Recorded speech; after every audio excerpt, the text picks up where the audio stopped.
संसद से 146 विपक्षी सांसदों के निलंबन के खिलाफ शुक्रवार यानी 22 दिसंबर को आईएनडीआईए के नेता जंतर मंतर पर जुटे। इस दौरान प्रदर्शन का नाम सेव डेमोक्रेसी प्रोटेस्ट यानी लोकतंत्र बचाओ प्रदर्शन दिया गया। प्रदर्शन में लेफ्ट पार्टियां डीएमके, एनसीपी यानी शरद पवार गुट के जो है, Sapa, national conference, TMC, JMM, RJD समेत कई अन्य दल के नेता इसमें थे।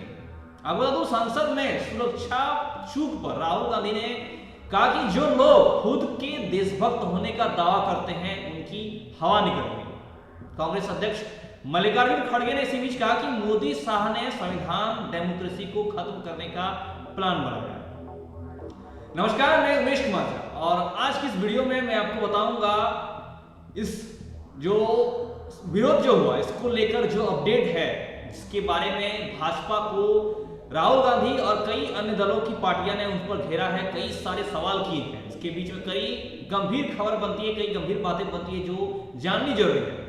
अब इस दौरान राहुल ने कहा कि कुछ दिन पहले संसद भवन में 2-3 युवा कूद कर अंदर आ गए थे, जो घटना पीछे कुछ दिन की है, और उन्हें कूदते हुए सभी ने देखा। वे अंदर आए, उन्होंने थोड़ा धुआं फैलाया, भाजपा के सभी सांसद भाग गए जो अपने आप को देशभक्त कहते हैं, उनकी हवा निकल गई थी। ये बयान आने के बाद राजनीति में चर्चाएं तेज चल रही है। साथ ही उन्होंने कहा कि मैंने किसी से कहा कि देश में कहीं भी एक छोटा सा सर्वे करो कि देश के युवा यानी मोबाइल, इंस्टाग्राम, फेसबुक, ट्विटर पर कितना समय बिताते हैं। जवाब मिला 7.5 घंटे। और नरेंद्र मोदी की सरकार में देश का युवा 7.5 घंटा सेलफोन पर रहता है क्योंकि उनके पास रोजगार नहीं है। ये हिंदुस्तान की सच्ची हालत है और इसी के चलते वो युवा संसद में कूद कर आए। मीडिया में यह बात नहीं आई क्योंकि देश में बेरोजगारी है। मीडिया ने कहा कि पार्लियामेंट के बाहर संसद में लोग बैठे थे, वहां पर राहुल गांधी ने वीडियो ले लिया। मतलब इन्होंने ये नहीं कहा कि 150 सांसदों को पार्लियामेंट के बाहर कर दिया। राहुल गांधी ने वीडियो लिया, मतलब इन्होंने ये नहीं कहा कि 150 सांसदों को पार्लियामेंट के बाहर कर दिया। ये सवाल मीडिया ने नहीं उठाया कि क्यों किया और कैसे किया। हमने अमित शाह से सवाल पूछा, उन्होंने कहा कि अमित शाह से सवाल पूछा गया कि भैया आप हम मिनिस्टर हो, आप जो है होम मिनिस्टर हो, और ये 2 युवा जंप करके कैसे आ गए। बेरोजगारी पर 2 सवाल पूछे तो 150 लोगों को उठाकर बाहर कर दिए। ये सिर्फ 150 लोगों का नहीं है, ये हिंदुस्तान की जनता की आवाज है। ये सवाल तो यहाँ गंभीर है। ये सवाल यहाँ राहुल गांधी यहाँ से सवाल करते हैं, ये बात गंभीर बनती है। जब सुरक्षा पे सवाल आया, ये मीडिया ने नहीं पूछा कि क्यों रिकॉर्ड किया या क्यों बना, ये सवाल बीजेपी नेताओं के द्वारा बोला गया। वहीं अमित शाह पे ये सवाल जब राहुल गांधी का आया कि होम मिनिस्टर होते हुए जब जम करके आए तो बेरोजगारी पर 2 सवाल पूछे तो 150 लोगों को उठाकर बाहर कर दिया। ये सिर्फ 150 लोग नहीं है, ये हिंदुस्तान की जनता की आवाज है। ये बयान राहुल गांधी की आया है, ये बातें मैं नहीं कह रहा हूं, ये राहुल गांधी ने अपनी बातों में कहा आज यानी कि 22 दिसंबर को प्रदर्शन के दौरान। अब वो 3 मुख्य बातें सामने आई। पहला, ये इंडिया क्यों बना, आईएनडीआईए क्यों बना। उसमें कहा गया कि मोदी शाह ने संविधान डेमोक्रेसी को खत्म करने का प्लान बनाया है। सस्पेंड हुए सांसदों ने संसद परिसर में गांधी प्रतिमा के पास प्रदर्शन किया और देश के उच्च पद पर बैठे व्यक्ति कहते हैं कि जाति के चलते उनका अपमान हुआ। ये बात कैसे कर सकते हैं जब देश में रेप होता है, दलितों को कुचला जाता है, संविधान की धज्जियां उड़ाई जाती है, हम नोटिस देते हैं तो उन्हें कुछ नहीं होता, और जब ऐसी बातें पर होती है तो ये आता है। दूसरी मुख्य बात यह सामने आई, उन्होंने कहा कि क्या मुझे ये कहना चाहिए कि दलित होने के चलते मुझे बोलने का मौका नहीं मिला। अपने सभी विपक्षी सांसदों को बाहर कर दिया और 3 क्रिमिनल बिल पास कर दिए। इन कानूनों से नागरिकों को परेशानी होने वाली है, इस पर कोई बोलने वाला नहीं था। तीसरी जो मुख्य बात सामने आई इस दौरान, उन्होंने कहा कि आप सीबीआई, ईडी, इनकम टैक्स से कितना डराते हैं, आप दबाने की कोशिश करते हो, हम उठकर खड़े हो जाते हैं। जब सब एक होते हैं तो अकेला मोदी कुछ नहीं कर सकता।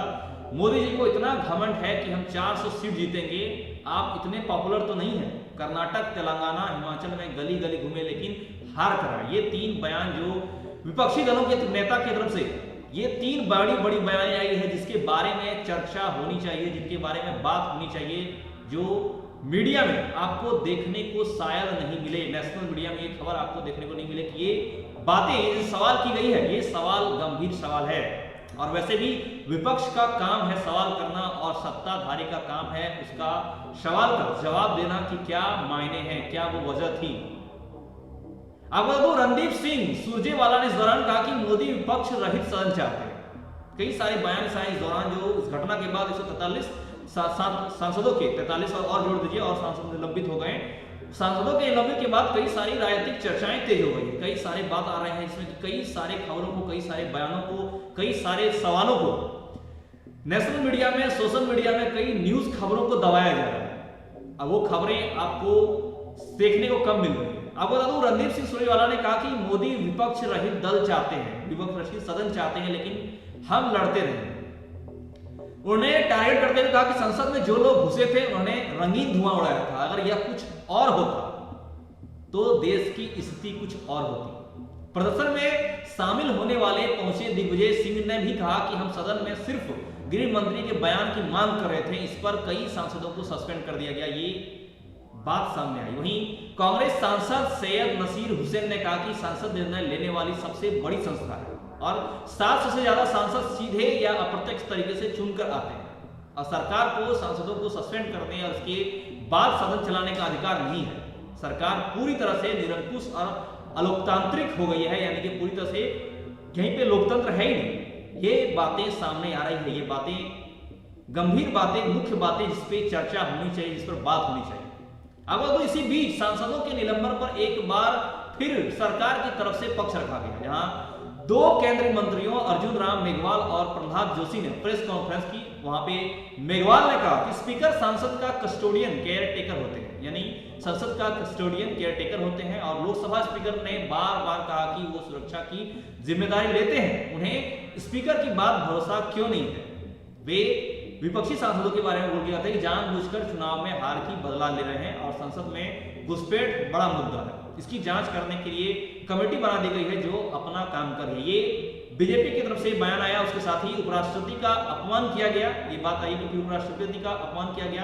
कांग्रेस मानती है कि सिर्फ उनके पास सरकार चलाने का अधिकार है, उनको लगता है कि उस व्यक्ति को उपराष्ट्रपति बनाना चाहिए जिसे वे कांग्रेस को नॉमिनेट करें, कांग्रेस से नॉमिनेट करें। वे पीएम नरेंद्र मोदी, राष्ट्रपति द्रौपदी मुर्मू और उपराष्ट्रपति जगदीप धनखड़ को नहीं देख सकते, धनखड़ को। ये तरह के दलित, किसान और पिछड़ी जातियों का अपमान, ये बातें मैं नहीं बोल रहा, ये बातें आई अर्जुन राम मेघवाल, जो स्पीकर को और इस बातों पर राजनीतिक चर्चाओं के बीच में बीजेपी की तरफ से ये बातें सामने आई, उन्होंने ये बातें कही। लेकिन इन सब के बीच बात अब भी वही बना है, सवाल अब भी वही गंभीर है कि क्या मुद्दा जो है, मुख्य मुद्दा जो है संसद की सुरक्षा पर चूक क्यों हुआ, और वैसे चूक पे अगर सवाल उठाने पर ये बाहर किया गया है तो ये कहां तक न्यायोचित है।